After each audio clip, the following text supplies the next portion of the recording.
Okay, Assalamualaikum warahmatullahi dan salam sejahtera. Baik, kita bertemu lagi dengan saya Abdul Hadi bin Ruslan. Okay, hari ini saya nak kongsi 3 tips yang paling mudah yang kita boleh buat untuk kurangkan berat badan ataupun untuk kawal berat badan lah. Okay, kita pergi kepada tips yang pertama, iaitu kurangkan pengambilan gula. Baik, tips inilah yang paling simple tapi paling payah kita nak buat. Orang semua cakap, kalau kau nak kurus, kurangkan je gula kan. Tapi payah nak buat. Saya sendiri pun dulu pernah ada satu fasa ketagih gula, tapi alhamdulillah saya dah lepas lah. Okay, kenapa kita ketagih dengan gula ni? Okay, gula ni dia bila kita ambil, dia akan menghasilkan dopamin lah. Dopamin ni apa? Dia adalah satu substan neurotransmitter. Neurotransmitter ni adalah substan yang berfungsi untuk hantar impas nantilah. Baik, kenapa kita jadi ketagih? Baik, contohnya bila kita ambil gula, contoh kita ambil 5 gula, dia akan melepaskan 5 dopamin untuk sampai ke otak kita.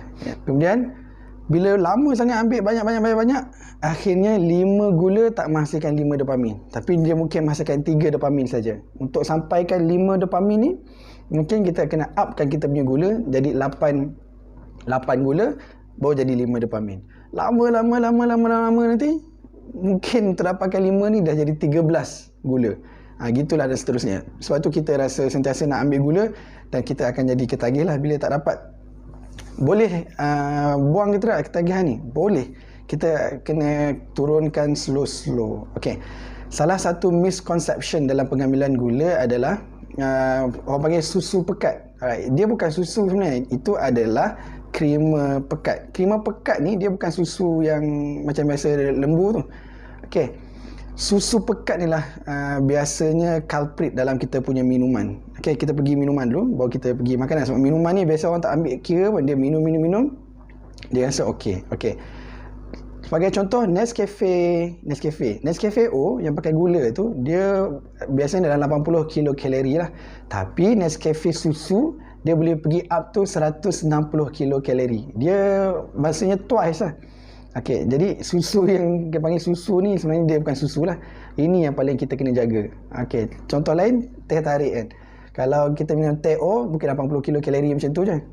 Tapi bila teh tarik, tengok macam mana lah. Kalau mamak jenis yang pop tu, mungkin 180 kilokalori. Tapi biasa dalam 150 ke 160 kilokalori. Bayangkan, secawan teh tarik tu hampir menyamai 2 sendok nasi. Nasi lebih kurang 200 ke 210 kilokalori kan.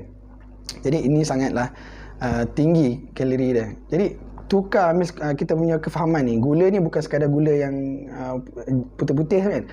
Termasuklah krema pekat yang kita panggil susu tu kan, susu pekat tu. Okey. Dan juga glukos ni ada satu lagi masalah. Orang ingatkan glukos ni adalah gula saja. Sebenarnya kebanyakan karbohidrat, sumber karbohidrat akan bertukar menjadi gula. Contohnya nasi. Nasi dia produk akhir dia adalah gula. Jadi tak semestinya kita tak makan gula kita tak cukup. Okey, gula ni sangat penting untuk kita punya badan. Dia memberi tenaga yang cepatlah, contohnya untuk otak. Otak perlukan gula untuk berfungsi. Sebab tu bila lapar kadang tak boleh nak fikir. Sebab otak kita perlukan gula. Tapi bukan maksudnya kita kena makan gula. Kalau kita makan nasi, dia akan supply ke otak juga nanti kan. Culprit dia adalah bila kita tak makan, kita tak exercise ataupun gula-gula ni tak digunakan, dia akan di-convert menjadi lemak. Sebab tu payah nak turun berat badan kan. Sebab gula semua simpanan lemak. Baik, itu yang pertama. Yang kedua adalah kita kena culprit yang kedua adalah makanan ringan. Ini biasanya kita tak ambil peduli lah kan. Okey, sebagai contoh makanan ringan yang ini. Nampak comel je kan? Comel je. Secomel ini mempunyai 40 kilokalori, 42 kilokalori. Right. Lagi satu. Ni. Biasa kita makan makanan ni kan. Ini kecil je ni. Celah gigi yang panggilan. Alright. Celah gigi ni pun ada 54 kilokalori. Kalau kita makan 4 bungkus ni sama dengan kita makan 2 sendok nasi, 200 kilokalori. Tengok. Nak lagi terkejut. Okey, ni. Ni. Kan biskut ni. Satu pack ni dia punya kalori adalah 190 kilokalori. Biskut ni 150 kilokalori. Okay, saya pernah ada satu real klien lah. Dia tak makan nasi, dia kata. Dia cut semua nasi. Tapi apa yang dia makan? Dia makan biskut. Dia tak makan nasi, tapi sekali dia makan 4 paket biskut. Tapi dia kata, kenapa saya tak turun-turun berat badan? Rupanya dia makan gula terlebih, tapi tanpa dia sedar lah. Sebab tu saya kata kena faham apa itu gula lah. Okey, itu yang kedua. Makanan ringan ni, dia memang kalau makan tak rasa apa lah. Tapi kalori dia masih ada di situ. Sebab kebiasaannya, kalori makanan ringan ni datang daripada lemak lah. Baik, itu yang kedua. Yang ketiga adalah, ini mungkin mudah sikit lah, iaitu kurangkan kita punya portion makanan secara beransur-ansur. Kita slowly, okay, contohlah, sekarang ni kita makan 5 senduk nasi sebagai contoh ya. Okay, besok kita kurangkan jadi 4 senduk nasi. Lepas tu dalam lama sikit, kurangkan jadi 3 senduk nasi. Last sekali baru kita akan jadikan 2 senduk nasi dan kita stay lah.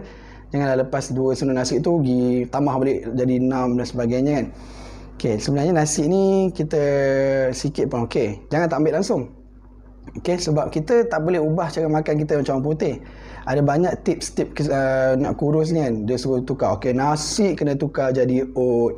Ikan kita makan ikan salmon sahaja. Tak, pada saya jumpa banyak kes di mana orang yang buat macam ni, dia hanya tahan sebulan 2 bulan macam tu je. Lepas tu dah ke laut balik. Jadi daripada kita tukar apa yang kita makan, kita kena tukar portion makanan kita. Baik, kalau sebelum ni makan ayam sampai 4 ketul, okay, kurangkan jadi 3 ketul. Kemudian jadi 2 ketul. Dan akhirnya jadi 1 ketul. Okay, tips makan yang paling mudah adalah suku-suku separuh. Yang KKM sarankan lah. Suku karbohidrat, suku protein, setengah tu sayur. Bukan setengah nasi, suku sayur. Suku nasi, berkurang segenggam pun okey lah. Segenggam nasi macam tu kan. Kemudian seketul ayam, daging ke, telur ke, seketul saja. Kemudian sayur, banyakkan sayur. Okay, kenapa kena banyakkan sayur? Of course dia berkhasiat lah. Lagi satu, biasanya kita tak makan sayur membuatkan kita rasa tak kenyang. Alright? Makan nasi banyak, 4 pinggan pun rasa tak kenyang sebab kita tak makan sayur. Sayur ni dia ada serat. Serat ni lah akan membuatkan kita rasa kenyang sikit. Jadi untuk rasa kenyang, makan sayur, makan buah. Okay, insyaAllah kita akan rasa kenyang lah sebab dia bukannya kalori itu mengenyangkan kita, tapi dia lebih subjektif. So kita kenyangkan kita dengan sayur dan juga buah-buahan. Okay, kurangkan pengambilan nasi. Kalau orang cakap nak buat diet itu, diet ini, boleh, tapi kalau saya bukan pakar pemakanan, tapi kalau betul-betul nak buat diet macam ni, tolong dapat nasihat daripada pakar pemakanan yang bertauliah. Bukannya orang yang dah kurus, dia nampak, oh dulu ni dia badan besar, betul dapat kurus, minta nasihat dia. Jangan, please. Pergi jumpa dengan pakar pemakanan yang bertauliah. Okay, macam saya sendiri pun, saya tak boleh nak komen, okay, kalau kena makan macam ni, kena makan ambil ini. No. Saya boleh bagi nasihat yang general lah. Okay, macam saya kata tu lah, kurangkan portion itu boleh. Tapi nak kata, okay, kalau kau kena makan ini, no, that is not my business. Tanya pakar pemakanan yang bertauliah. Okay, sama juga macam exercise. Jangan pergi tanya orang yang gemuk, lepas tu dia kurus, tanya dia, macam mana nak buat macam ni? Mungkin dia tak boleh nak bagi spesifik apa yang kita perlukan. Okay, even doktor pun, kalau ikutkan, dia bukan specialist dalam exercise. Kena tanya pakar kecergasan lah, yang bertauliah. Bukannya dia faham, dia pernah buat, itu bagi orang tu lain. Please. Alright, so itu saja.